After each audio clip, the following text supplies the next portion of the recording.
মুখ বন্ধ করে থাকবেন না। চাইলে আল্লাহ খুশি হবে না, না চাইলে আল্লাহ বেজার হবেন। এই জন্য রাতে 2 রাকাত সালাত আদায় করে চাইতে হবে। পদ্ধতি এক, হাত তুলে দোয়া করলে কবুল হয়, এক্ষুনি দিতে হবে। সেটা হলো এরকম, আর দাও মানে এরকম, এক্ষুনি দাও এটা হলো এইভাবে, আর দাও মানে এটা হলো এইভাবে। আগে হতে হবে ইসমে আজম। তো যেটা আমি বলি সেটা যদি মুখস্থ না থাকে তাহলে দোয়া ইউনুস, এটা হলো ইসমে আজম, লা ইলাহা ইল্লা আনতা সুবহানাকা ইন্নী কুনতু মিনাজ জালিমিন।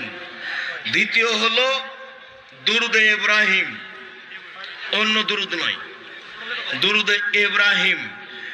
এরপরে আপনার যত প্রয়োজন আছে বলেন, নিজের থেকে শুরু করেন। আল্লাহ আমাকে পাপ থেকে বাঁচাও,